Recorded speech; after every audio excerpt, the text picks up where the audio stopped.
तो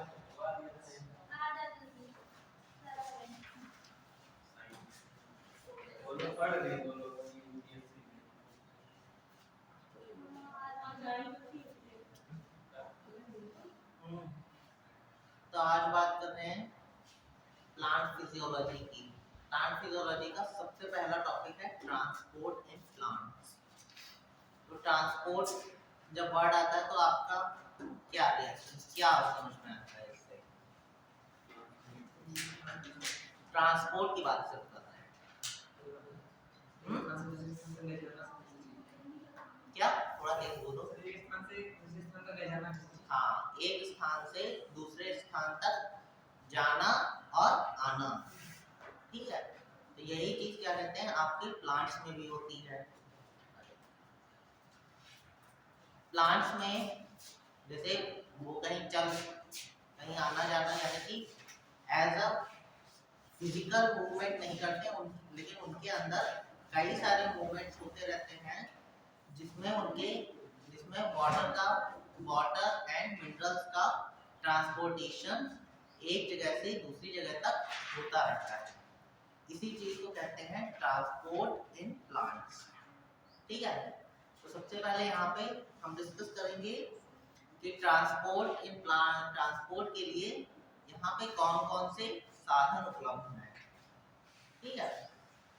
तो यहाँ पे जब भी आप प्लांट्स में, जैसे हायर प्लांट्स की बात, जैसे एक्वेटिक प्लांट्स की बात करेंगे तो एल्गी थे, एल्गी में ट्रांसपोर्टेशन वाटर के थ्रू हो रहा था, ठीक है। जो भी चीज उनको चाहिए होती थी वो वाटर उनको प्रोवाइड करा रहा था, ठीक है।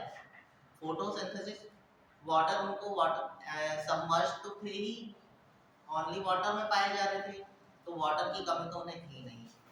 फिर क्या होता था, उनके अंदर प्रेजेंट पिगमेंट्स के प्रेजेंस में क्या होता था, उनका फोटोसिंथेसिस के थ्रू अपना फूड प्रोडक्शन करते थे और अपना जीवन यापन करते थे। फिर आए आपके टेरेस्ट्रियल प्लांट्स। टेरेस्ट्रियल प्लांट्स में सबसे पहले आए ब्रायोफाइट।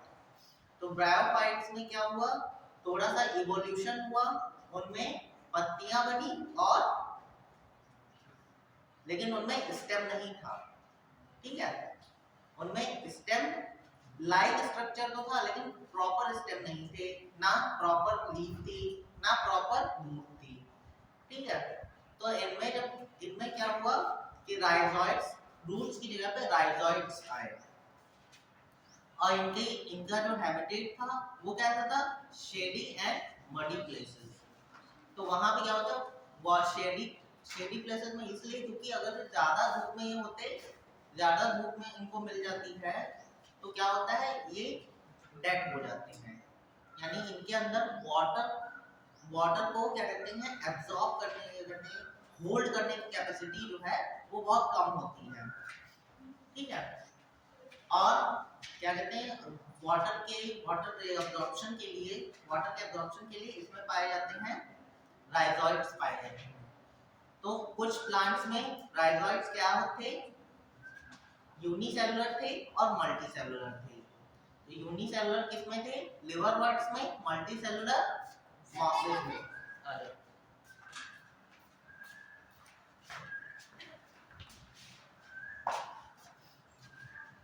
ठीक है। फिर उसके बाद क्या हुआ, फिर यहाँ पे कोई भी क्या कहते हैं ट्रैक नहीं प्रेजेंट था, वाटर एब्जॉर्ब या मिनरल्स के एब्जॉर्प्शन के लिए कोई ट्रैक पाथ नहीं था। फिर बाद में और थोड़ा इवोल्यूशन हुआ, तब आए आपके टेरिडोफाइट्स, जिनमें पहली बार क्या कहते हैं वाटर एब्जॉर्प्शन के लिए प्रॉपर रूट्स प्रेजेंट थी, ठीक है। तो यहाँ पे क्या हुआ, और दो पार्ट्स बने या एक ट्रैक बना जिसमें वाटर का एब्जॉर्प्शन, वाटर मिनरल्स का एब्जॉर्प्शन किया जा रहा था और फोटोसिंथेसिस से बना हुआ भोजन जो है वो दूसरे पार्ट से पूरी बॉडी में सर्कुलेट किया जा रहा था। तो यहाँ पे सबसे पहले क्या हुआ कि आपका एक ट्रैक बना, जैसे ये आपका एक प्लांट है, इसके अंदर समझिए दो तरह की पाइप्स हैं।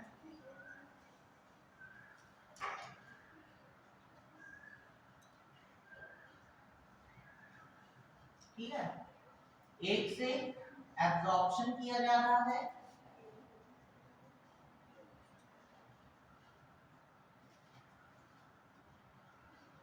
और दूसरे से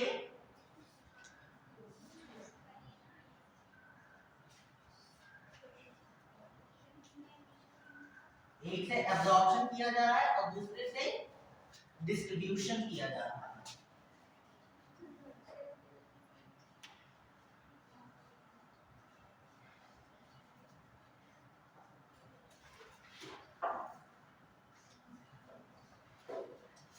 ठीक है, तो सबसे पहले ये फैसिलिटी किसमें हुई? टेरिडोफाइट्स में। तो जिससे क्या, जिस पार्ट से क्या कहते हैं एब्जॉर्प्शन किया जा रहा था उसे नाम दिया गया जाइलम। ठीक है, और जिससे डिस्ट्रीब्यूशन किया जा रहा था उसे नाम दिया गया फ्लोएम। ठीक है, तो ये आपका एक प्रॉपर ट्रैक बन गया जिससे क्या कहते हैं पहले रॉ मटेरियल जो है वो क्या कहते हैं आपके लीफ तक पहुंचाया गया, जिसमें क्या हुआ कि जब रॉ मटेरियल आपके लीफ तक पहुंच गया और लीफ में क्या प्रेजेंट है? क्लोरोफिल। क्लोरोफिल फोटोसिंथेटिक क्या कहते हैं प्रोसेस करके वहां पे क्या बना रहा है? इसका क्या कहते हैं अपना फूड प्रोडक्शन कर रहा है। ठीक है, फूड प्रोडक्शन, जब फूड प्रोडक्शन हो गया अब उसके लिए क्या कहते हैं भाई पत्तियों का काम था फूड को बनाना। उसके बाद अब क्या है, अगर जो क्या कहते हैं वो फूड अगर जो पत्तियों तक ही रह गया तो क्या होगा कि एब्जॉर्प्शन तो होता रहेगा, यानी कि रॉ मटेरियल तो पहुंचता रहेगा, लेकिन अगर जो ये यहाँ पे बना हुआ भोजन अगर जो पूरे पार्ट में नहीं गया तो क्या होगा? आपका प्लांट क्या हो जाएगा? प्लांट डेड हो जाएगा। तो इस वजह से इसे क्या करना है, पूरे प्लांट में डिस्ट्रीब्यूट करना भी जरूरी होता है। इस वजह से यहाँ पे फैसिलिटी क्या बनाई गई? फ्लोएम। वो क्या करता था कि पूरे बने हुए भोजन को जड़ से लेके तना पत्ती सभी पार्ट्स में डिवाइड कर देता था। और आगे चल के जब इसमें रिप्रोडक्शन की प्रोसेस होती थी तो रिप्रोडक्शन के थ्रू क्या बनता था? रिप्रोडक्शन के थ्रू क्या कहते हैं रिप्रोडक्शन फर्टिलाइजेशन के बाद यहाँ पे आपके फ्रूट्स बनते थे और वो भोजन क्या है फ्रूट्स में स्टोर हो जाता था। ठीक है, वही फ्रूट्स आप खाते हैं और उनके बीज जो होते हैं, जो जब बीज निकलते हैं, फ्रूट जब पक जाता है तो उसके बाद उसका जो बीज होता है उसे आप बोलते हैं फिर से नया प्लांट बनता है। ठीक है, तो ये अलग प्रोसेस है, लेकिन यहाँ पे बात क्या है, यहाँ पे फूड बनाना, उसे पहले उसको रॉ मटेरियल प्रोवाइड कराना, रॉ मटेरियल प्रोवाइड होने के बाद क्या कहते हैं फूड बनना, फूड बनने के बाद उसे पूरे पार्ट्स में डिवाइड करना। ठीक है, तो जाइलम एंड फ्लोएम दो ऐसे पार्ट थे जो क्या करते हैं ट्रांसपोर्टेशन में प्लांट को हेल्प करते हैं। तो सबसे पहले किसमें ये बने? टेरिडोफाइट्स में। उसके बाद क्या कहते हैं यहाँ पे थोड़े से इनकम्प्लीट थे, इनका थोड़ा सा और इवोल्यूशन हुआ तो जिम्नोस्पर्म में थोड़ा और डेवलप हो गए, फिर उसके बाद प्रॉपर आपका जो एंजियोस्पर्म आया उसमें proper develop xylem and phloem या वैस्कुलर बंडल्स पाए गए। ठीक है, अब यहाँ पे ट्रांसपोर्ट क्या क्या होता है उसकी बात करेंगे।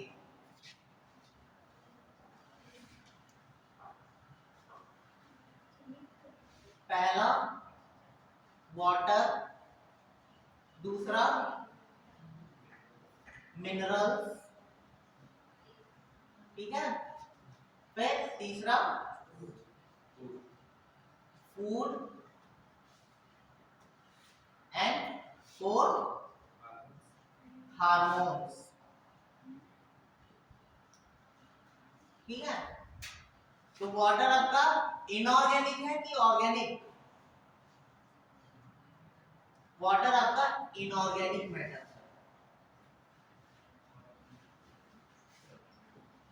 ठीक है। और मिनरल्स कुछ ऑर्गेनिक होते हैं, कुछ इनऑर्गेनिक होते हैं, ठीक है। यहाँ पे ऑर्गेनिक एंड इनऑर्गेनिक दोनों टाइप के होते हैं, ठीक है। फूड आपका प्रॉपर ऑर्गेनिक होता है, ठीक है। हार्मोन्स ये भी ऑर्गेनिक होते हैं, ठीक है। ऑर्गेनिक की बात करेंगे और जो मिनरल्स की बात करेंगे तो ऑर्गेनिक आपके होते हैं अमाइनो एसिड्स,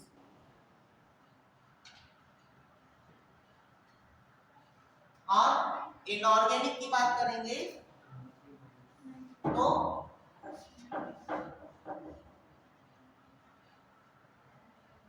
NO3 नाइट्रेट्स, ठीक है। नाइट्रेट्स प्रोडक्ट्स जो होते हैं, नाइट्रेट्स मिनरल्स जो होते हैं वो ऑर्गेनिक और इनऑर्गेनिक दोनों फॉर्म में क्या किया जाता है, एब्जॉर्ब किए जाते हैं, ठीक है।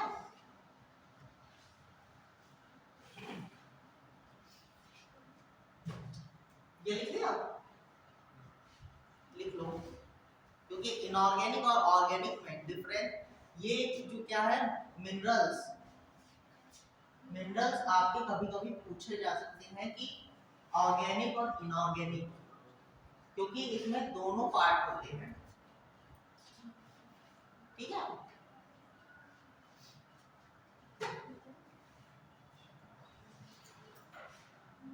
फोटोसिंथेसिस के थ्रू आपका जो फूड बनता है वो किस फॉर्म में बनता है, सुक्रोज की फॉर्म में। तो सुक्रोज आपका, अच्छा सुक्रोज ही क्यों बनता है, ठीक है। जो आपका फूड बना वो सुक्रोज फॉर्म में ही क्यों बना,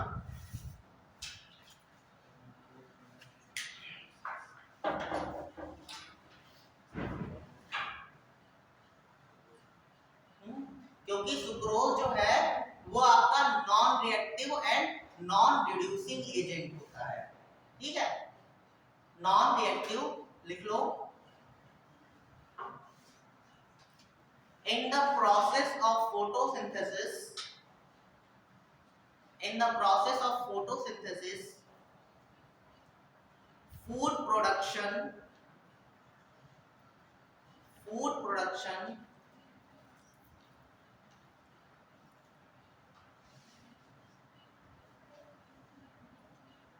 food production found in form of, found in form of sucrose,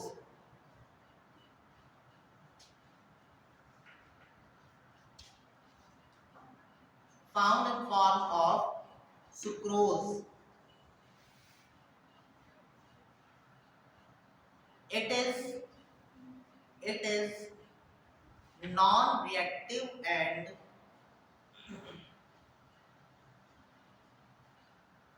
it is non-reactive and non-reducive,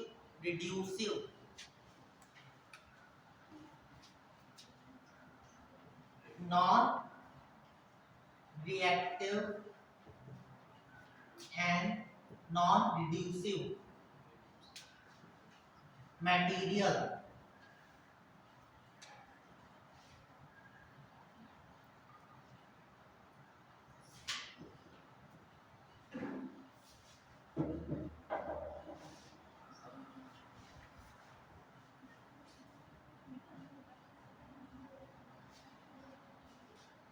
यानी कि ये जल्दी से ना ही जल्दी किसी के साथ रिएक्ट करता है और ना रिड्यूस होता है, यानी कि बहुत जल्दी खर्च भी नहीं होता है। लेकिन जब जब क्या कहते हैं प्लांट को जरूरत होती है तो सुक्रोज का क्या कहते हैं डाइजेशन, सुक्रोज का डाइजेशन करके उसको तोड़ा जाता है, किसमें? ग्लूकोज एंड फ्रक्टोज में। ये जब टूटता है तो बनता है आपका ग्लूकोज और फ्रक्टोज।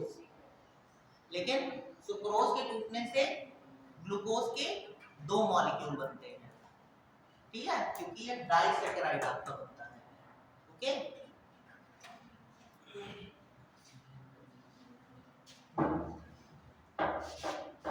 ठीक है। तो ये आपके एब्जॉर्प्शन होता है, इसका एब्जॉर्प्शन बाय जाइलम, ठीक है। इसका क्या होता है? Distribution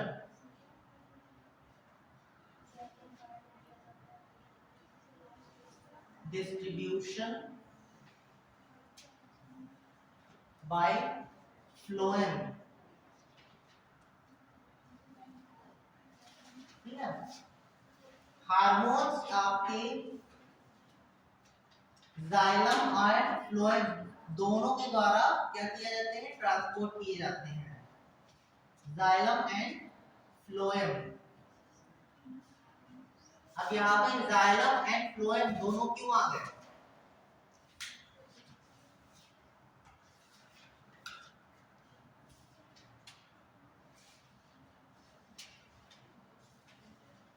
both help in transportation,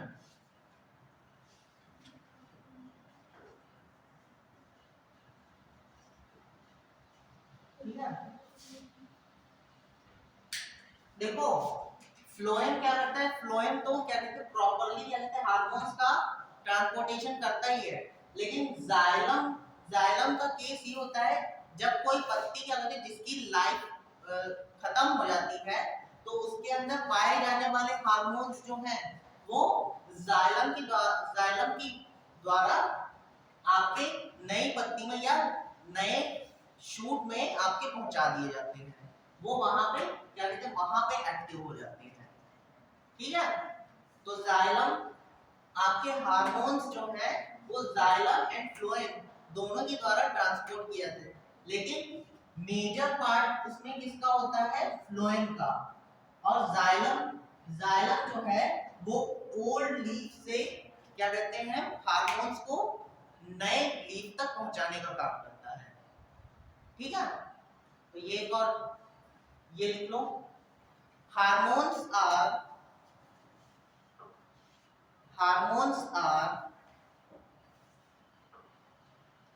transported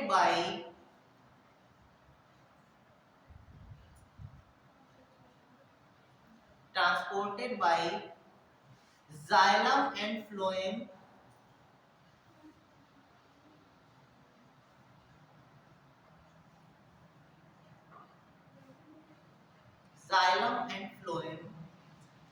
but majorly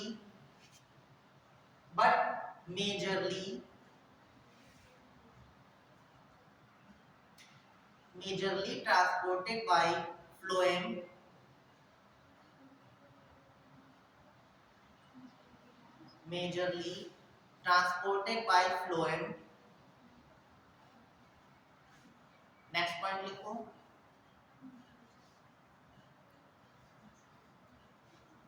xylem only helps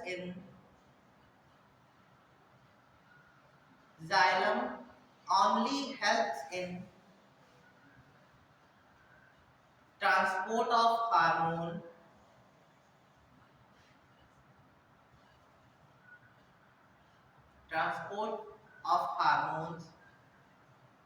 from old leaf to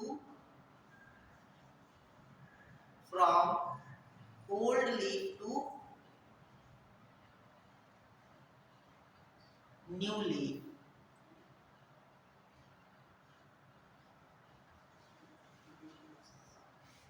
ठीक है।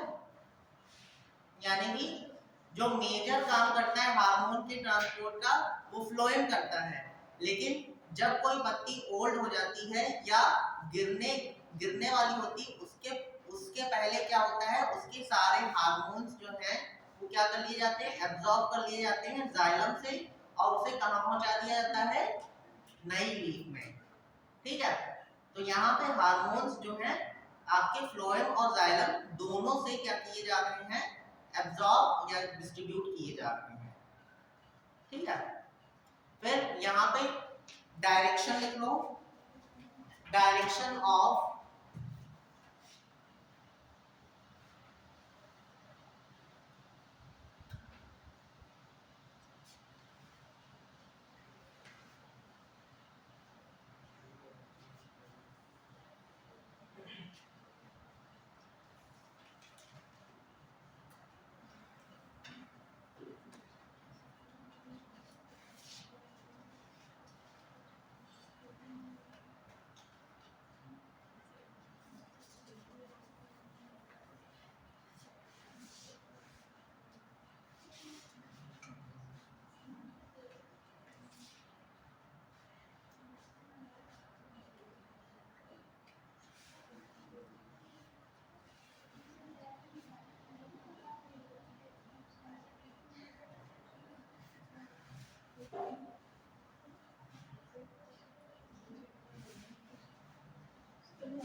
जाइलम का वर्क क्या होता है, जाइलम का वर्क पूछ रहे हैं। जाइलम का वर्क होता है एब्जॉर्प्शन। ठीक है, तो एब्जॉर्प्शन क्या कैसे होगा, एब्जॉर्प्शन यूनी डायरेक्शनल ही तो होगा, यूनी डायरेक्शनल।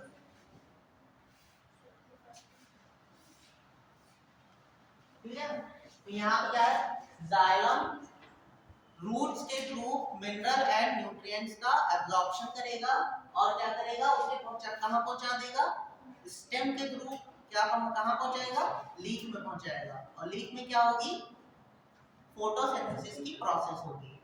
ठीक है, अब यहाँ पे जाइलम क्या हो गया, यूनी डायरेक्शनल हो गया, यानी उसका काम सिर्फ एक जगह से दूसरी जगह तक पहुंचाने का होता है।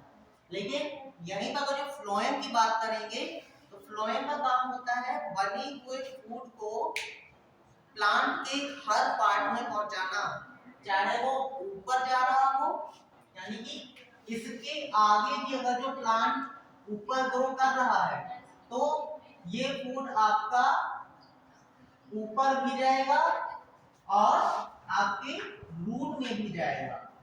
तो फ्लोएम का डायरेक्शन क्या हो जाएगा, क्या कहते हैं, दो टाइप के, बाई डायरेक्शनल भी कहा है एनसीईआरटी ने,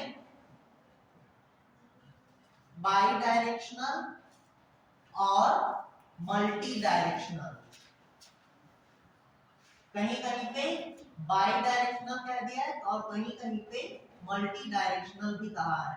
लेकिन अगर जो आपके क्वेश्चन में बाई डायरेक्शनल और मल्टी डायरेक्शनल दोनों दिए हुए हैं तो आपको लगाना है ओनली मल्टी डायरेक्शनल। अगर जो कहीं पे मल्टी डायरेक्शनल नहीं दिया हो, बाई डायरेक्शनल दिया हुआ है और अदर भी दिए हुए हैं तो आपको बाई डायरेक्शनल लगाना है। ठीक है, कभी कभी क्वेश्चंस में मल्टी और बाई दोनों दिए हैं तो आपको मल्टी डायरेक्शनल को ही प्रेफरेंस देनी है। ठीक है, और जाइलम का काम सिर्फ यहाँ पे एब्जॉर्प्शन का होता है, यानी उसका डायरेक्शन कैसा होगा, यूनी डायरेक्शनल ही होगा। ठीक है,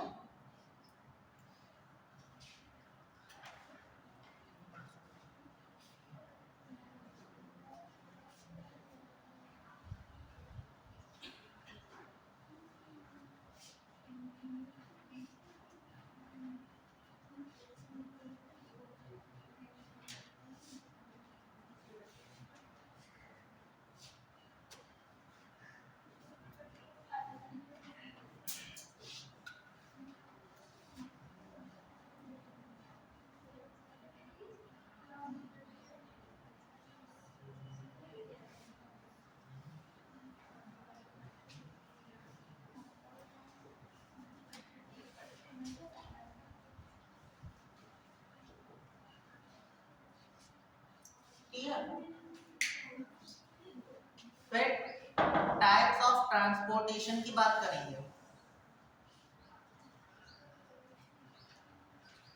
टाइप्स ऑफ ट्रांसपोर्टेशन, मेजरली आपके दो टाइप के ट्रांसपोर्टेशन होते हैं।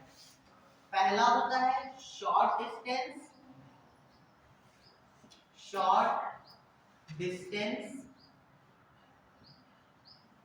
And long distance.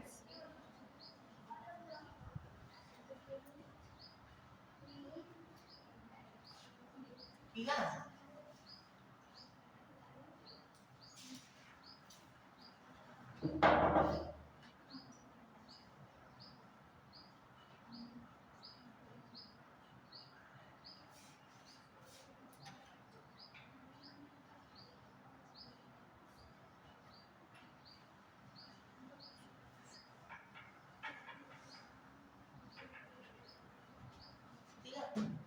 तो शॉर्ट डिस्टेंस की ज्यादा जो बात करेंगे तो यहाँ पे होता है, यहाँ पे 3 तरह के प्रोसेस होते हैं। Enter and exit.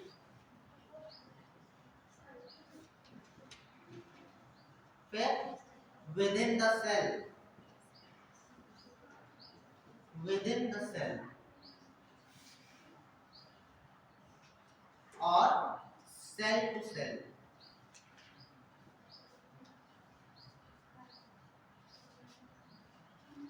ठीक है? एंट्री एंड एग्जिट की बात करेंगे तो यहाँ तो बस सेल के अंदर आपके मिनरल्स का आना और जाना।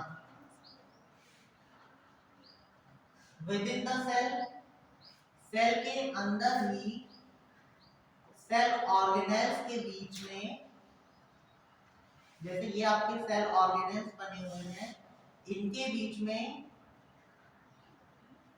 मटेरियल्स का क्या कहते हैं, आदान और प्रदान। ठीक है? अगर जो सेल टू सेल की बात करेंगे तो दो सेल के बीच में आयो,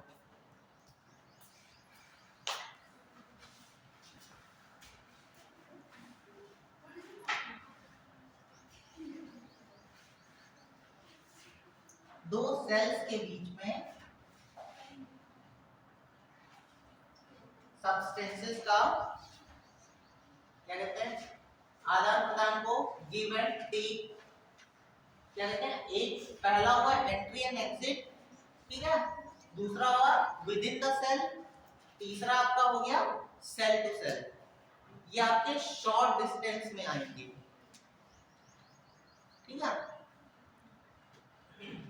और विद इन द सेल की बात करेंगे तो सेल के अंदर ही क्या हो रहे हैं, जैसे माइटोकॉन्ड्रिया है, माइटोकॉन्ड्रिया ने एनर्जी बनाई। ठीक है? एनर्जी बनाने से क्या हुआ, उसका क्या हो जाएगा, उसमें जो एटीपी बना, वो एटीपी हर सेल ऑर्गेनेल जो है वो अपने वर्क के लिए यूज करेगा। ठीक है?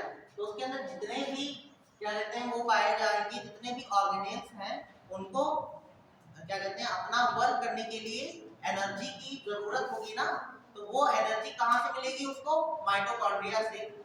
फिर वो माइटोकॉन्ड्रिया को रॉ मटेरियल प्रोवाइड कराते हैं। ठीक है? रॉ मटेरियल प्रोवाइड कराते हैं ताकि वो एनर्जी को क्या करता रहे, बनाता रहे। ओके? एनर्जी वहां पे क्या रहती है, माइटोकॉन्ड्रिया में स्टोर रहती है। तो ये प्रोसेस क्या होगी, विद इन द सेल, यानी कि सेल ऑर्गेनेल्स के अंदर मटेरियल्स का गिव एंड टेक मैकेनिज्म चलना। और सेल टू सेल की बात करेंगे तो इसमें क्या होता है कि जब यहाँ पे क्या कहते हैं दूसरी एक सेल डैमेज हो गई है तो उसके डैमेज को कंप्लीट करने के लिए दूसरी सेल उसकी क्या करती है, हेल्प करती है। तो यानी कि अपना बना हुआ क्या कहते हैं फूड जो है वो दूसरी सेल को प्रोवाइड कराती है उसके रिपेयरमेंट यानी रिपेयरिंग के लिए। तो यहाँ पे क्या हो जाएगा, सेल टू सेल। ओके?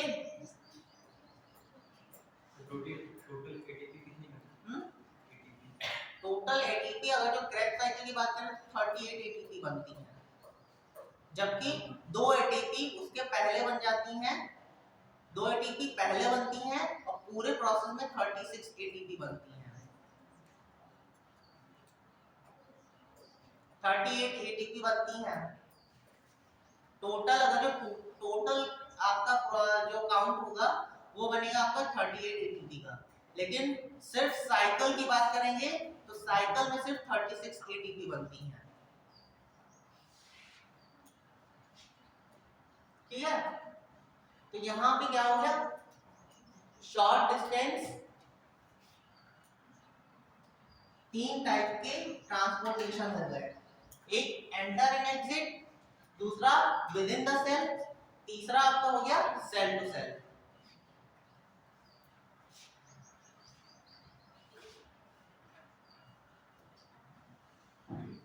कुछ समझ में आ रहा है?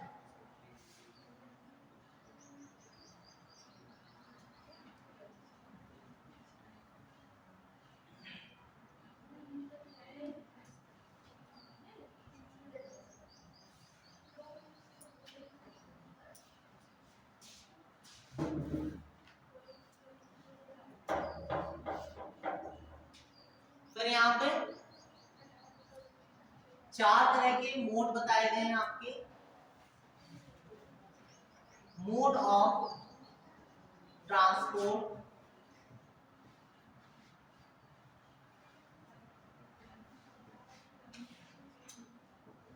Mode of transport bye diffusion,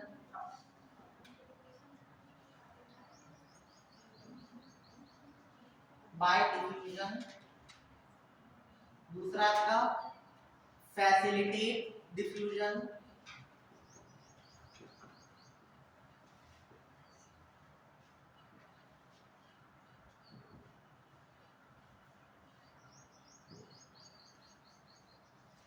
तीसरा है आपका active transport,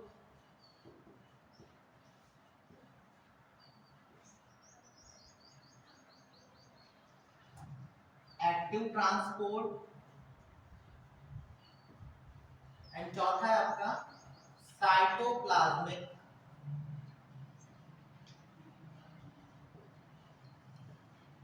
cytoplasmic straining.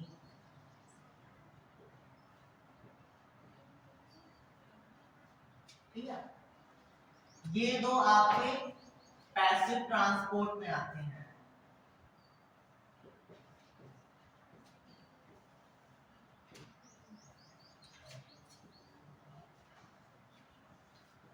Passive transport का मतलब है no ATP, no energy consume.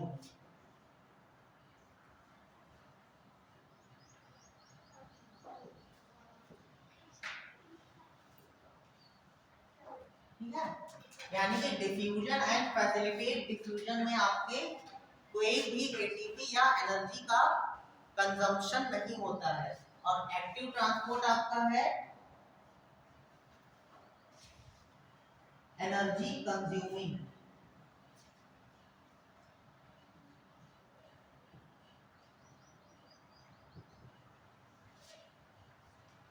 Energy consuming.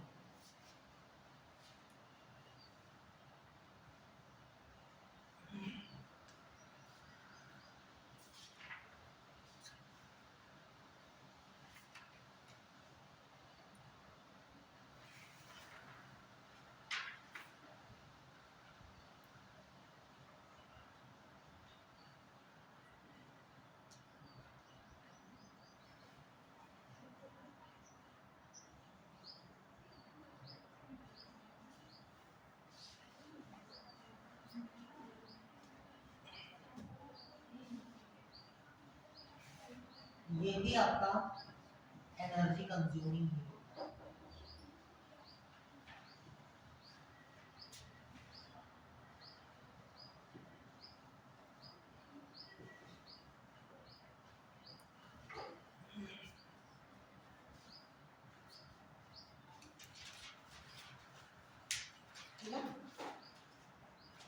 तो मोड ऑफ ट्रांसपोर्ट आपके 4 तरह के हैं, बाय डिफ्यूजन, फिर फैसिलिटेट डिफ्यूजन, उसके बाद active transport and cytoplasmic straining.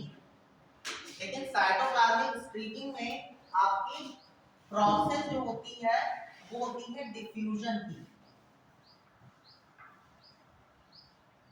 ठीक है, ये एक तरह का डिफ्यूजन ही है, लेकिन यहाँ पे एनर्जी का कंजम्पशन होता है by energy consumption. Active transport ये आपका बदनाम है कि इसमें एनर्जी जरूर वेस्ट होगी, एनर्जी जरूर कंज्यूम करी जाएगी। And diffusion and facilitate diffusion जो है ये आपके क्या होंगे, इसमें एनर्जी का क्या कहते हैं कंजम्पशन नहीं होगा, क्योंकि यहाँ पे क्या होगा कि ये कंसंट्रेशन पे काम करता है। अगर जो किसी सेल का कंसंट्रेशन कम है, अंदर अंदर अगर जो ऑक्सीजन का कंसंट्रेशन कम है और बाहर का कंसंट्रेशन ज्यादा है, तो क्या होगा, दोनों जगह की क्या होगी, दोनों जगह की एयर प्रेशर जो है उसको बराबर करने की कोशिश करी जाएगी। तो यहाँ पे जो डिफ्यूजन होगा यानी कि जो लेन देन होगा उसमें क्या होगा, एनर्जी को नहीं कंज्यूम किया जाएगा, वहां पे सिर्फ कंसंट्रेशन को बराबर करने के लिए ही डिफ्यूजन होगा, ठीक है। फैसिलिटेट डिफ्यूजन क्या कहते हैं, फैसिलिटेट डिफ्यूजन आपका होता है सेलेक्टिव प्रोसेस होता है। इसमें क्या होगा कि जो भी जिस चीज की कमी होगी, बात भी जैसे ये सेल है, सेल के बाहर तो बहुत सारे मिनरल एंड न्यूट्रिएंट्स क्या हो रहे हैं, बहुत सारे मिनरल एंड न्यूट्रिएंट्स प्रेजेंट है, लेकिन सेल को किसकी जरूरत है, वो अंदर से उसका मैसेज आएगा और उसी मिनरल को क्या किया जाएगा, अंदर की तरफ भेजा जाएगा, ठीक है। इसका अभी फुल प्रोसेस क्या होता है वो आपको समझाएंगे, अभी आउटलाइन समझ लो। फिर एक्टिव ट्रांसपोर्ट क्या है, एक्टिव ट्रांसपोर्ट जो है वो आपका क्या कहते हैं एनर्जी कंज्यूमिंग है। एनर्जी कंज्यूमिंग इसलिए है क्योंकि सेल के पास वो चीज ऑलरेडी प्रेजेंट है, लेकिन बाहर का क्या कहते हैं, सेल के बाहर भी वो चीज प्रेजेंट है, लेकिन उसको क्या कहते हैं जबरदस्ती, क्या कहते हैं ना, कि जैसे आप कोई किसी जार को भर रहे हैं, लेकिन एक टाइम के बाद जब वो भर जाता है तो क्या किया जाता है, जैसे आपके पास पॉलीथीन में जैसे शक्कर भर रहे हैं, तो शक्कर भरने के टाइम पे एक टाइम ऐसा आता है कि उसमें शक्कर नहीं आ रही होती है, लेकिन आपके पास पॉलीथीन में पड़ी है। अब आपके मन में ऐसा है कि हमको इसको हमें इस पूरी क्या कहते हैं पूरी शक्कर को उस डब्बे में ही रख देना है, तो क्या करते हैं आप थोड़ा सा उसका ठोकते पीटते हैं ना, तो जिससे जिससे क्या हो जाती है उसमें थोड़ी सी जगह बन जाती है। तो यही समझ लीजिए जो इस सेल को ठोकने पीटने का काम किया जाता है वो होता है एनर्जी कंज्यूमिंग, ठीक है। यानी कि जबरदस्ती करके उसमें मिनरल्स को क्या किया जा रहा है, घुसेड़ा जा रहा है या उसको उसके अंदर इनटेक किया जा रहा है। तो यहाँ पे जो कहते हैं ना, जो डब्बे को ठोकने की प्रोसेस हो रही थी, यानी आप एक सेल को क्या कर रहे हैं, जबरदस्ती उसके साथ करेंगे नहीं, तुम्हारे पास है भी लेकिन फिर भी हम तुम्हें देंगे, तो वो प्रोसेस है यहाँ पे। इसी को कहते हैं एक्टिव ट्रांसपोर्ट। यहाँ पे एनर्जी क्या होती है, कंज्यूम करी जाती है। फिर साइटोप्लाज्मिक ये प्रोसेस है आपके जो क्या कहते हैं विदिन द सेल, यानी कि सर्कुलेटरी क्या कहते हैं, सेल्स के अंदर जो ऑर्गेन्स होते हैं, सेल ऑर्गेनेल्स, वो सर्कुलर मोशन करते रहते हैं, जिससे क्या कहते हैं जो आपका साइटोप्लाज्म है वो ऑर्गेनेल्स में अपने अपने क्या कहते हैं अपने अपने मिनरल्स को क्या करता है, धीरे धीरे क्या करता है, उसको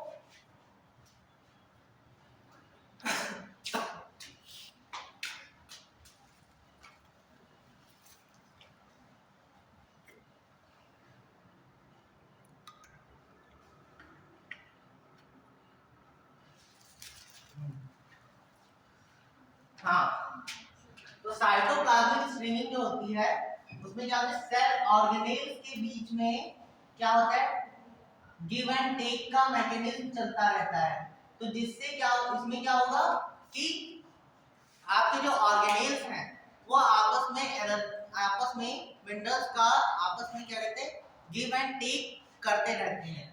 तो उसी में क्या होता है, जब क्या कहते हैं कि अब किसी के पास प्रेजेंट, अब उसको सर्कुलर मोशन करने के लिए क्या किया जाता है, वहां पे एनर्जी कंज्यूम होती है। इस वजह से ये भी क्या हो जाएगी, आपकी एक एनर्जी कंज्यूमिंग प्रोसेस जाएगी। लेकिन यहाँ पे डिफ्यूजन के थ्रू, यानी कि कॉन्सेंट्रेशन को क्या किया जाता है, एडजस्ट या सैचुरेट किया जाता है, या उसकी एक क्या कहते हैं, मिनरल्स की एक साम्यावस्था लाई जाती है। ठीक है, साम्यावस्था या सैचुरेशन, सैचुरेशन पॉइंट। ठीक है, आउटलाइन समझ में आ गई कि बाय डिफ्यूजन अगर जो होता है तो यहाँ पे प्रोसेस क्या होगी, कंसंट्रेशन को क्या कहते हैं, सैचुरेट करने की प्रोसेस होती है। फैसिलिटेट आपका होता है सेलेक्टिव प्रोसेस होता है, लेकिन यहाँ पे भी कंसंट्रेशन को सैचुरेट करने की प्रोसेस चलती है, बट सेलेक्टिव फॉर्म में। एक्टिव ट्रांसपोर्ट आपका है, एक्टिव ट्रांसपोर्ट यानी कि सेल के अंदर प्रेजेंट होने के बावजूद वहां पे मिनरल्स को क्या किया जा रहा है, मिनरल्स को इनटेक करवाया जा रहा है। तो उस इनटेक करवाने की प्रोसेस में एनर्जी कंज्यूम होती है।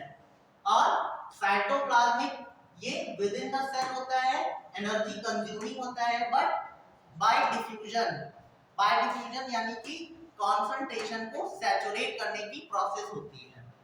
ओके, तो ये चार चीजें याद कर लो थोड़ा सा।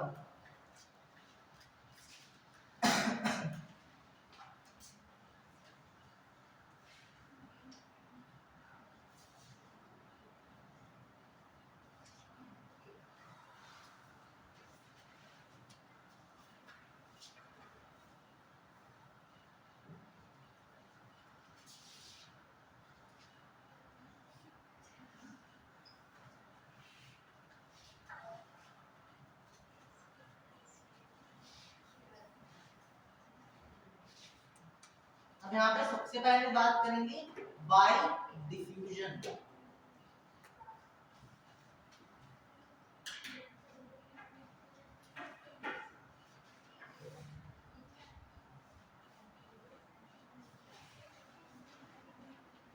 तो बाय डिफ्यूजन जो है उसको आपके एनसीईआरटी में लिखा है कि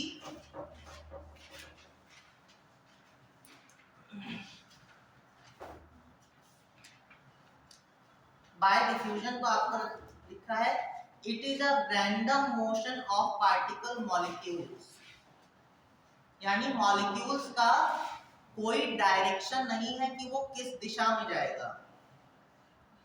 ठीक है, बाय डिफ्यूजन जो है यानी कि आपका कोई भी मॉलिक्यूल जो है इस सेल के अंदर क्या होगा, रैंडमली मूवमेंट करेगा।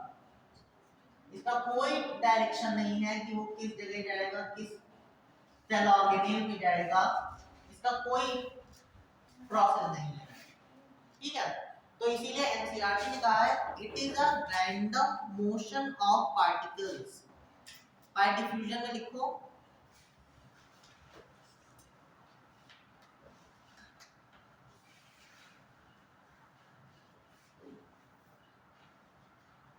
it is a random motion of particles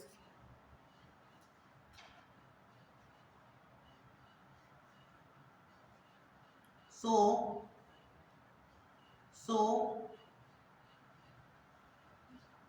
particle has no direction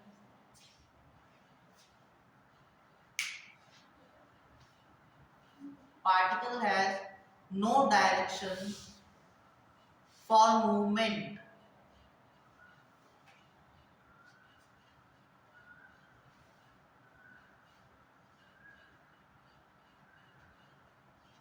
Next point लिखो, it is a concentration saturation process.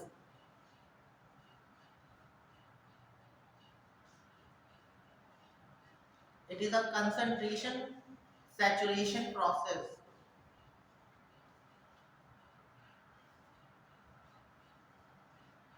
Next point लिखो, net movement is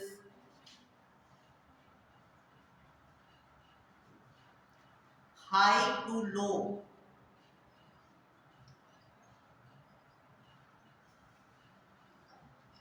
It is net movement is high to low. Bracket में लिख लो, in case of water concentration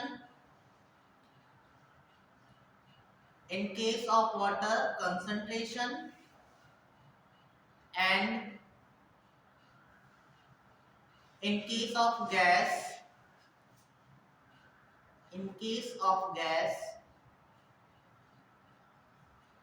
air pressure.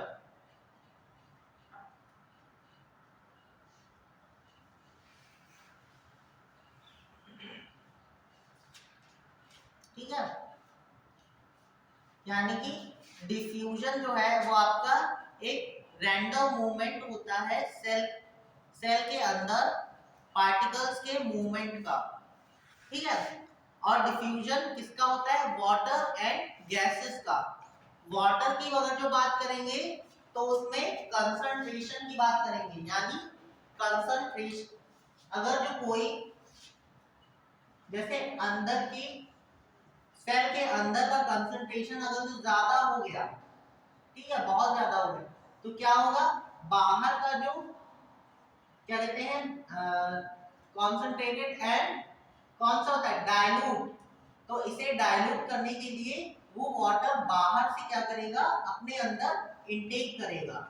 अगर जो अंदर की तरफ अंदर की सेल के अंदर का कंसंट्रेशन जो है वो डाइल्यूट बहुत ही ज्यादा डाइल्यूट होगा, तो क्या करेगी वो उस जो एक्सेस वाटर है उसको बाहर की तरफ निकालने की कोशिश करेगी. ठीक है, तो यही प्रोसेस जो होता है, यानी यही प्रोसेस जो है ये आपका क्या कहलाता है, कंसंट्रेशन सैचुरेशन प्रोसेस. लेकिन अगर जो एयर की बात करेंगे, जैसे एयर प्रेशर की बात कहां पे हुई थी, आपको हमने एयर प्रेशर पढ़ाया था, रेस्पिरेशन में पढ़ाया था. तो वहां पे क्या हो रहा था, आपके वेन्स में कौन सी गैस सबसे ज्यादा प्रेजेंट थी, आर्टरी एंड वेन्स.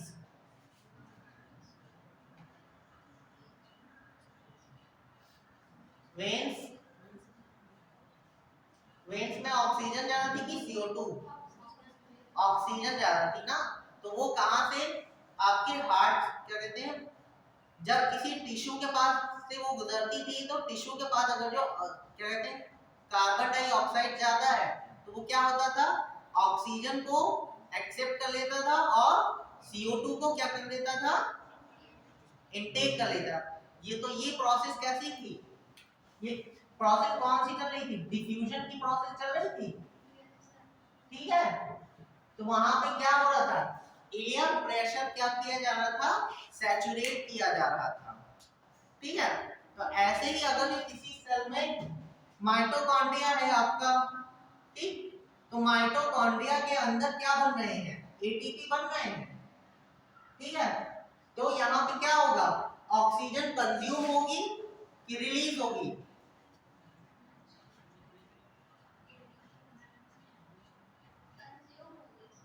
यहाँ पे ऑक्सीजन क्या होगी, कंज्यूम होगी. तो क्या होगा कि ऑक्सीजन को प्रोवाइड कराया जाएगा सेल की तरफ ना. तो कॉन्सेंट यहाँ पे एयर प्रेशर को क्या किया जा रहा है, कंट्रोल किया, सैचुरेट करने की प्रोसेस चलेगी. और ये प्रोसेस कैसी होगी, ये प्रोसेस जो होगी नॉन एनर्जी कंज्यूमिंग या पैसिव ट्रांसपोर्ट. पॉइंट लिख लो, diffusion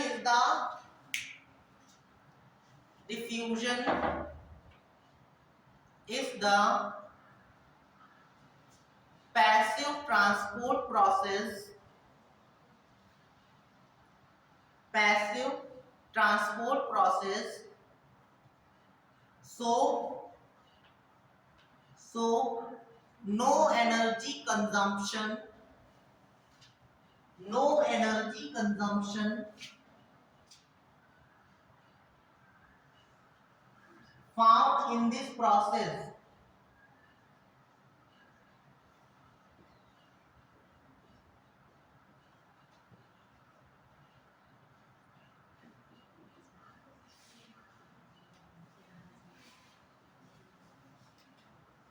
No energy consumption found in this process.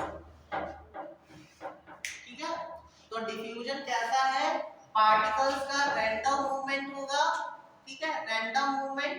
उसके बाद पार्टिकल्स क्या होंगे, पैसिवली मूव करेंगे, यानी एनर्जी कंजम्पशन नहीं होगा। और अगर जो वाटर की बात करेंगे तो कंसंट्रेशन को सैचुरेट किया जाएगा। अगर जो एयर की बात करेंगे तो एयर प्रेशर को सैचुरेट किया जाएगा। ठीक है, वाटर कंसंट्रेशन एंड एयर की बात करेंगे तो प्रेशर या एयर प्रेशर को सैचुरेट करने का प्रोसेस होगा। ठीक है, तो डिफ्यूजन समझ में आया। तो डिफ्यूजन कैसा प्रोसेस है, नॉन एनर्जी कंज्यूमिंग। ठीक है, किस टाइप का प्रोसेस है, पैसिव तो है, लेकिन इसमें मॉलिक्यूल्स क्या होंगे, मॉलिक्यूल्स मूव कैसे करेंगे, उनका कोई डायरेक्शन नहीं होगा, अनडायरेक्शनल। पहली भी लाइन लिखी है कि it is random motion of particles. ठीक है, फिर लिख लो affecting agents, affecting agents.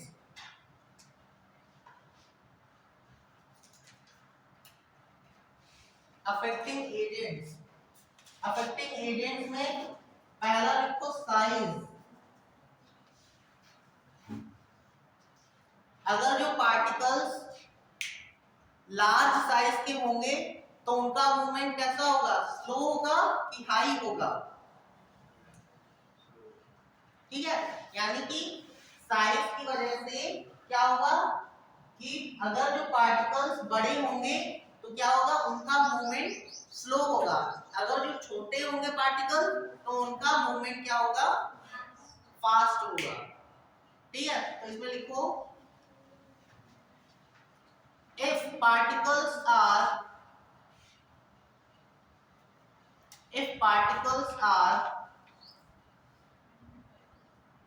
large in size,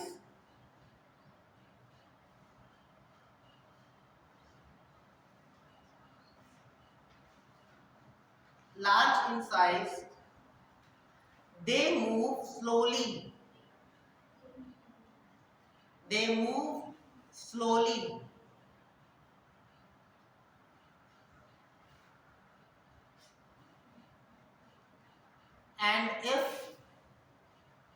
and if small in size,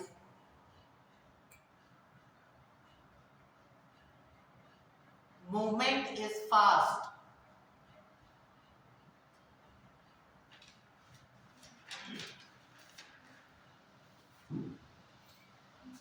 next लिखो टेम्परेचर।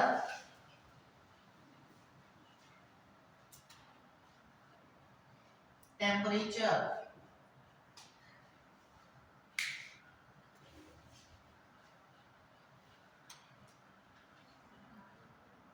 अगर जो किसी सेल का टेम्परेचर बढ़ा दिया जाए तो डिफ्यूजन फास्ट हो जाएगा कि स्लो हो जाएगा, एक हद तक फास्ट हो जाएगा। लेकिन अगर जो उससे ज्यादा बढ़ा दोगे तो क्या हो जाएगा, सेल बर्न हो जाएगी।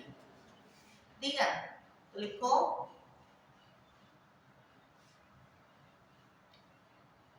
if temperature high,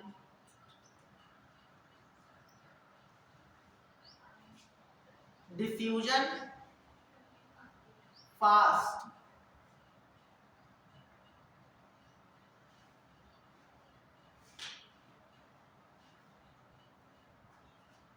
diffusion fast.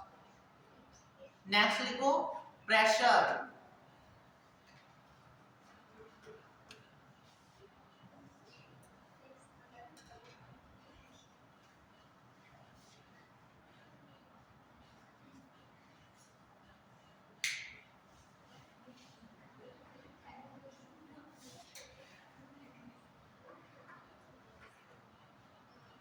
if internal pressure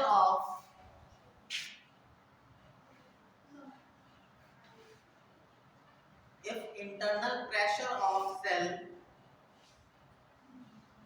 is low,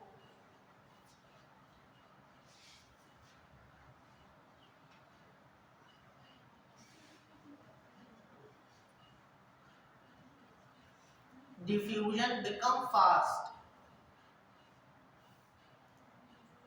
diffusion become fast।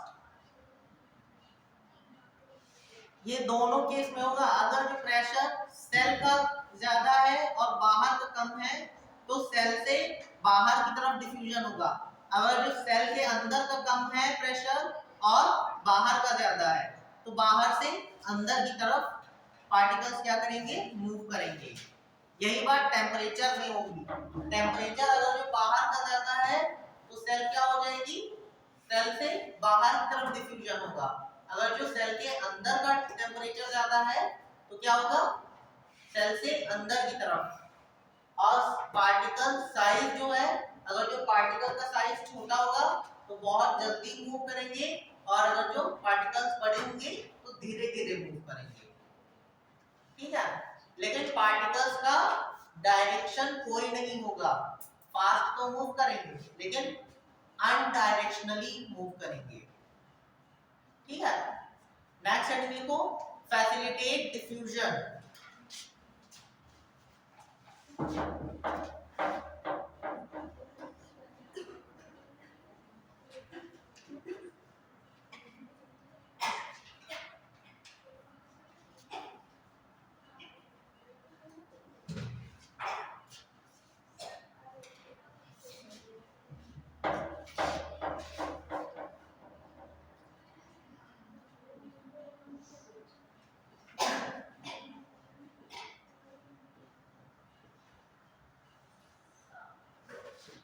Facilitate diffusion,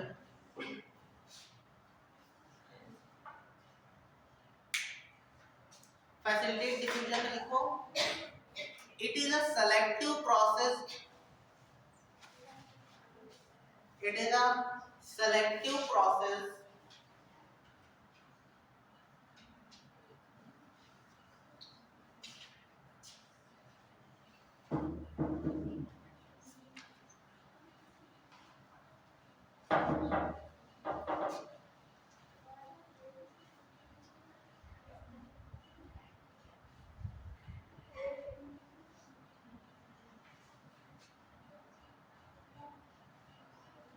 it is a selective process to saturate the concentration, to saturate the concentration of nutrients and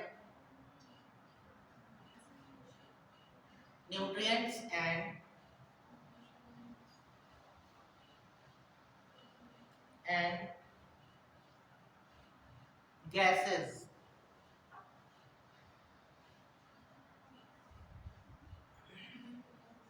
ठीक है, तो facilitate diffusion को देखो जरा। आपकी जो cell wall plant cell की cell wall होती है वो रिजिड होती है बट परमिएबल होती है।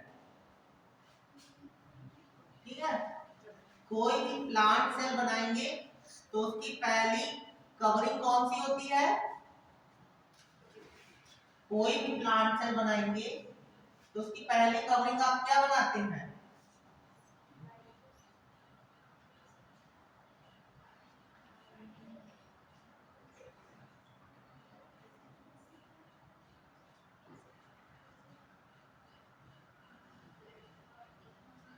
ठीक है। तो अगर जो कोई भी प्लांट सेल आप दिखाते हैं तो उसकी पहली कवरिंग क्या दिखाते हैं, तो ये वाली कवरिंग है, तो क्या होती है, प्लांट सेल का पहला कैरेक्टर ही यही है। प्लांट सेल की पहली कवरिंग कौन सी होती है, क्या बताओ बताओ, गलत भी बताओगे तो हम सही कर देंगे। प्लांट सेल में सबसे पहली कवरिंग जो होती है वो होती है cell wall,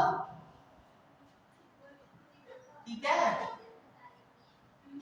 it is rigid, it is rigid but permeable. Permeable का मतलब, परमिएबल का मतलब सेल वॉल कैसी होती है, रिजिड होती है, लेकिन मॉलिक्यूल्स के लिए क्या होती है, परमिएबल होती है, यानी कि उसके अंदर मॉलिक्यूल्स क्या हो सकते हैं, एंटर कर सकते हैं, ठीक है। लेकिन यहीं पे क्या होती है आपकी प्लाज्मा मेम्ब्रेन जो है, प्लाज्मा मेम्ब्रेन ये कैसी होती है, ये बनी होती है लिपिड्स की, it is made from lipids, ठीक है। तो न्यूट्रिएंट, यहाँ पे जो न्यूट्रिएंट्स आए उसमें जो लिपिड सॉल्युबल न्यूट्रिएंट्स होते हैं वो तो आसानी से क्या हो जाएंगे, आसानी से क्या हो जाएंगे, इनटेक कर लिए जाएंगे या सेल के अंदर चले जाएंगे। लेकिन जो वाटर सॉल्युबल न्यूट्रिएंट्स होते हैं उनके लिए क्या होता है, उसके लिए एक पाथ बनाने की जरूरत पड़ जाती है, ठीक है। तो इसी चीज को क्या कहते हैं, पाथ बना के न्यूट्रिएंट्स को एंटर कराना ही आपका फैसिलिटेट डिफ्यूजन कहलाता है या सेलेक्टिव डिफ्यूजन कहलाता है, ठीक है। क्योंकि यहाँ पे फैसिलिटेट का मतलब उसको एक फैसिलिटी प्रोवाइड करानी पड़ती है, उसके लिए बकायदा क्या बनाना पड़ता है, एक कोर बनाना पड़ता है जिसकी वजह से आपके न्यूट्रिएंट्स जो है वो आपके सेल के अंदर एंटर कर जाएंगे, ठीक है। इसी वजह से इसको क्या कहते हैं, फैसिलिटेट डिफ्यूजन कहते हैं। डिफ्यूजन की बात हो रही है तो कैसा होगा प्रोसेस, पैसिव प्रोसेस होगा, यहाँ पे एनर्जी का कोई भी कंजम्पशन नहीं होगा, लेकिन बस यही है कि जितने भी क्या कहते हैं न्यूट्रिएंट्स लिए जाएंगे वो सेलेक्टिव फॉर्म में लिए जाएंगे, और क्या होगा कि उसके लिए बकायदा एक क्या बनता है, पाथ बनाना पड़ेगा, ठीक है। और वो भी किस वजह से, क्योंकि आपकी जो प्लाज्मा मेम्ब्रेन है वो लिपिड्स की बनी हुई है, ठीक है। और जो न्यूट्रिएंट्स आपके लिए जा रहे हैं उसमें हाइड्रोफिलिक, हाइड्रोफिलिक न्यूट्रिएंट्स हैं। तो पहला पॉइंट लिखो, फैसिलिटेट डिफ्यूजन में पहला पॉइंट तो हो चुका है, सेलेक्टिव प्रोसेस है, ठीक है। सेकंड लिखो,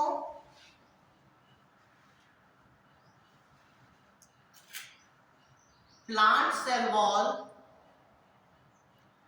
plant cell wall rigid in nature, rigid in nature but permeable for, permeable for all nutrients,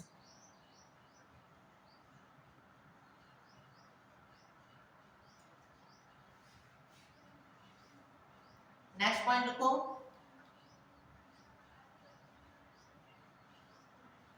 plasma membrane, plasma membrane made up from lipids, made up from lipids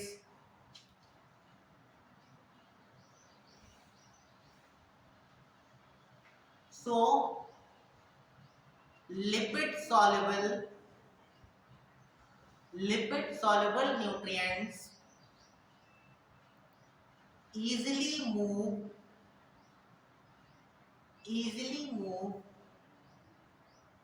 in cytoplasm,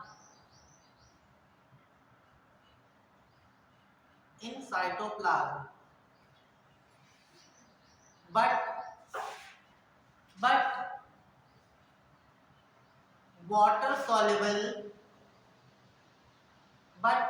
water soluble nutrients have difficulty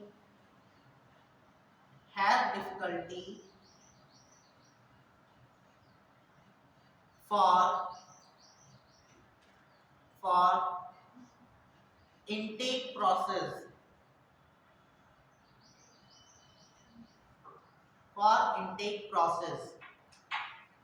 Next point,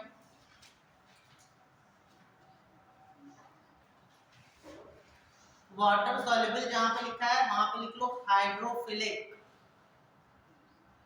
वहां पे bracket में लिख लो hydrophilic.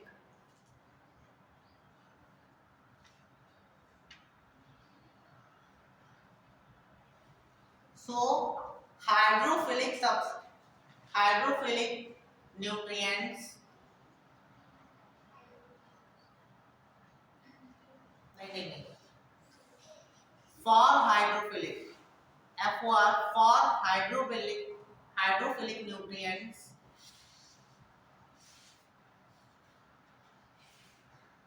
move from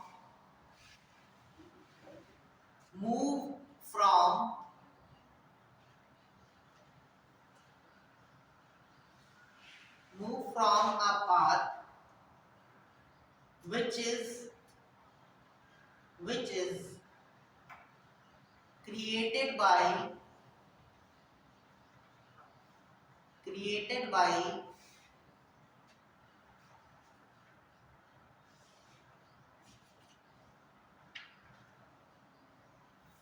which is created by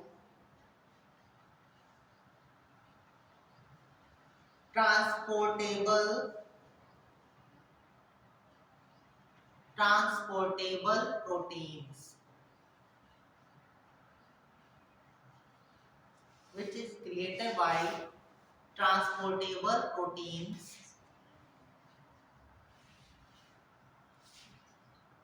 for saturate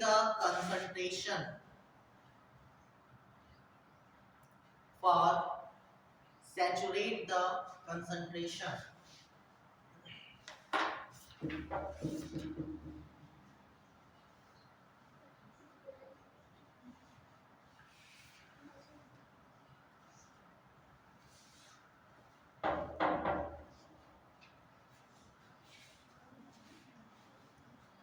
next point लिखो the porins protein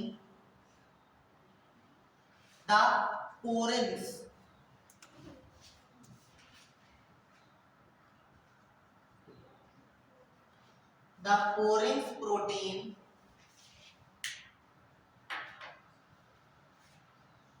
helps in to create the path of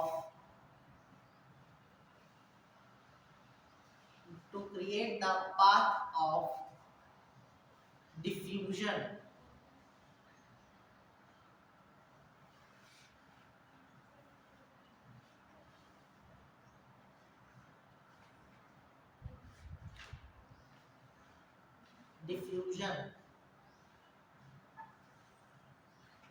bracket में लिख लो in plastids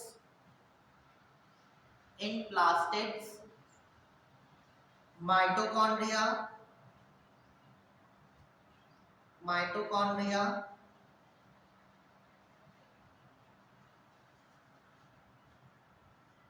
and some bacteria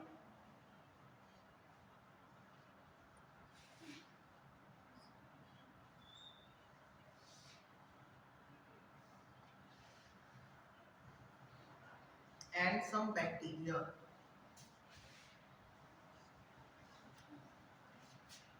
ठीक है, तो एक डायग्राम बनानी है हम पे।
इसके बाद चाहो तो सेल वॉल का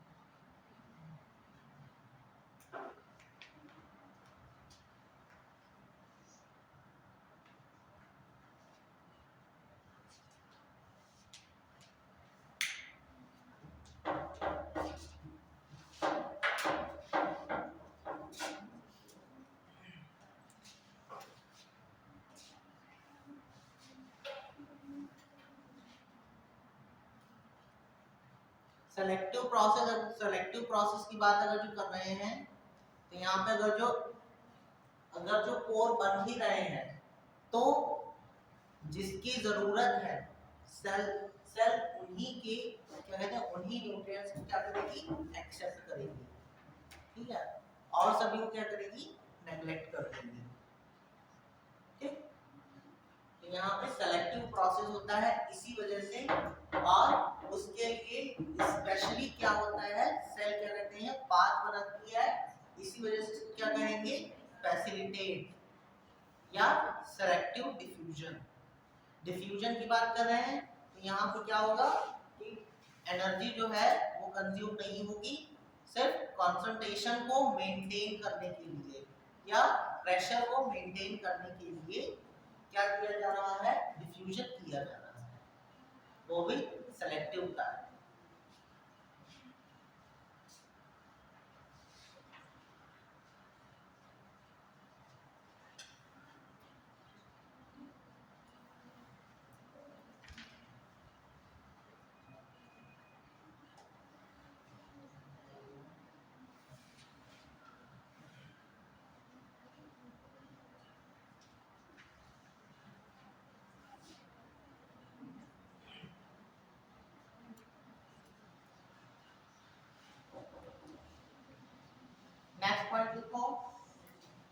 नेक्स्ट पॉइंट लिखो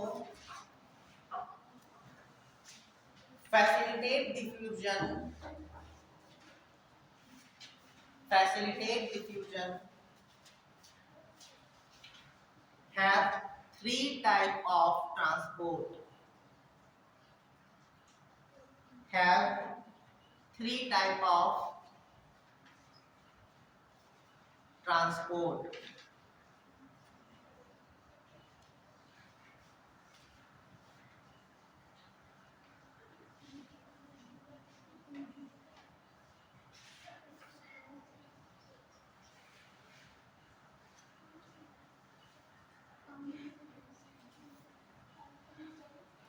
पहला लिखो सिंपोर्ट, पहला लिखो सिंपोर्ट SYMPORT सिंपोर्ट।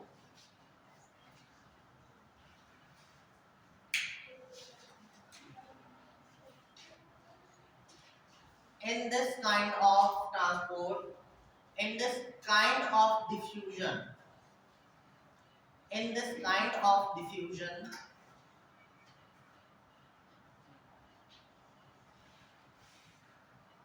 movement of molecules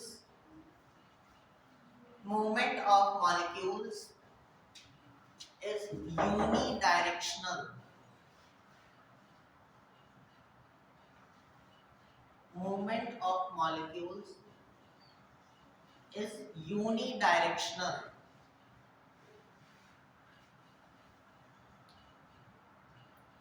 ठीक है, नेक्स्ट लिखो एंटीपोड, एंटीपोड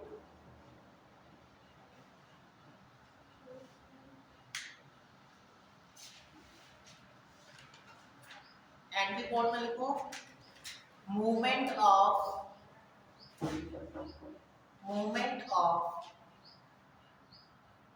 molecules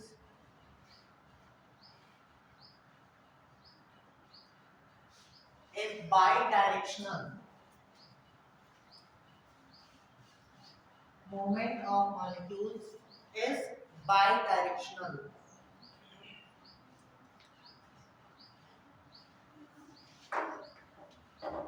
नेक्स्ट लिखो यूनिपोड, यूनिपोड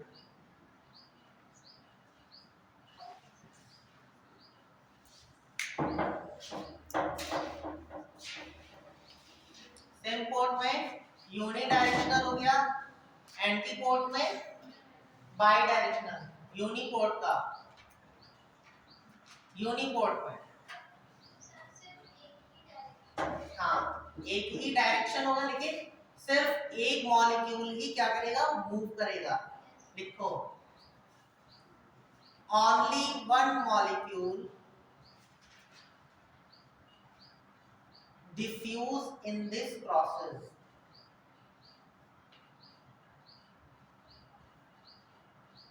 Only one molecule diffuse in this process. Okay.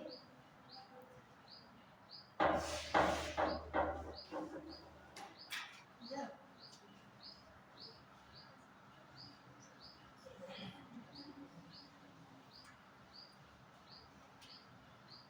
Next one लिखो. The channel of antipode. The channel of antipode always open. The channel of antipode always open.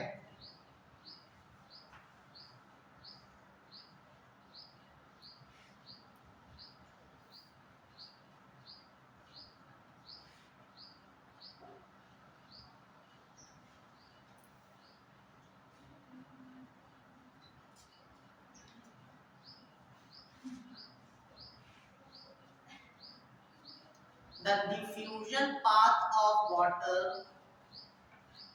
The diffusion part of water created by aquaporin. Created by aquaporin protein. Aquaporin. Aquaporin protein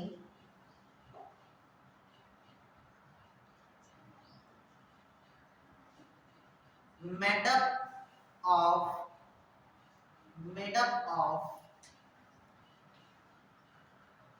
8 molecules of proteins.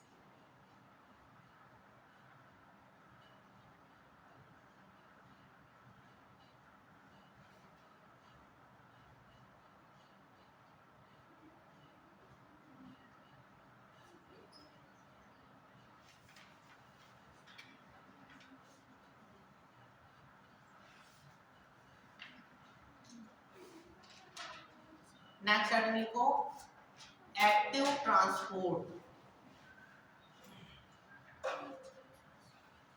Next heading लिखो active transport.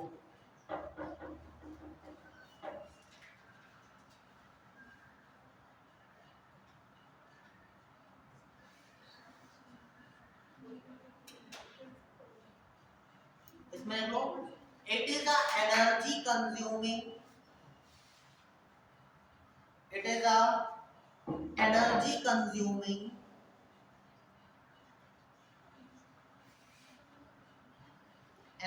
consuming process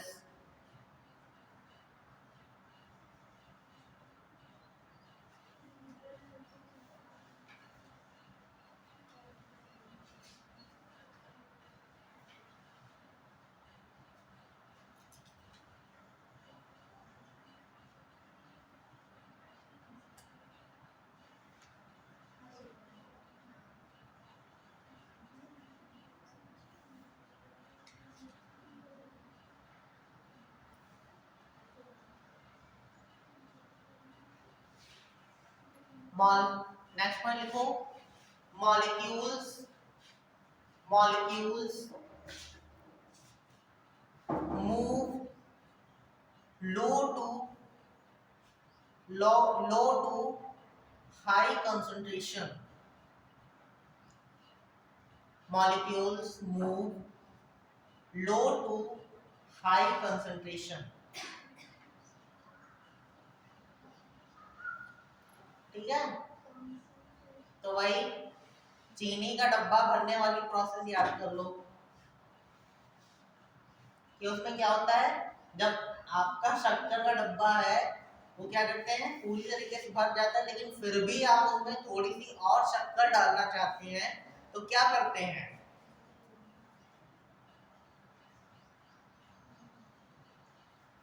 कभी भरा है चीनी का डब्बा तो क्या करते हैं जब ज्यादा हो जाती है तो क्या करते हैं थोड़ा सा उसको हिलाते हैं, ठोकते हैं या कुछ भी करते हैं तो उसमें थोड़ी सी जगह बन जाती है।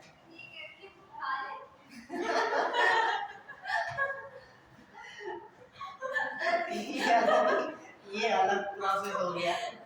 लेकिन हाँ, अगर ये उसके लिए जिसको शक्कर पसंद ना हो उसके लिए, ठीक है, तो उसको क्या कहते हैं कि क्या कहते हैं, उसको थोड़ा सा क्या कहते हैं, उसके ऊपर आप अपनी एनर्जी वेस्ट करते हैं, ठीक है। तो यही काम क्या कहते हैं सेल करती है, क्या करती है, एक पंप क्रिएट करती है या प्रेशर क्रिएट करती है। तो जब प्रेशर क्रिएट करेगा तो वहां पे क्या होगा, प्रेशर जब क्रिएट होगा तो वहां पे एनर्जी क्या होगी, कंज्यूम होगी। इसी वजह से इसको क्या कहते हैं, एक्टिव ट्रांसपोर्ट कहते हैं। यहाँ पे कोई भी चीज क्या कहते हैं जबरदस्ती क्या करी जा रही है, इनटेक कराई जा रही है। तो इसी वजह से यहाँ पे जो मूवमेंट होगा मॉलिक्यूल्स का वो लो से हाई की तरफ होगा। ओके,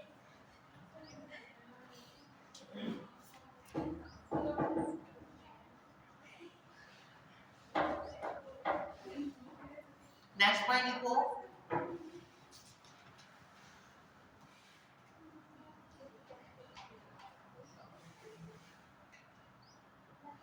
नेक्स्ट पॉइंट लिखो, सेल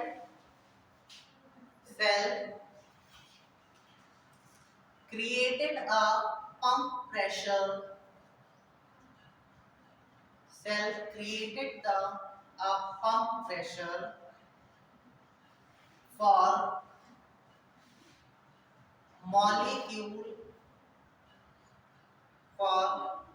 molecule movement। ठीक है, अब आज के लिए इतना ही रखो।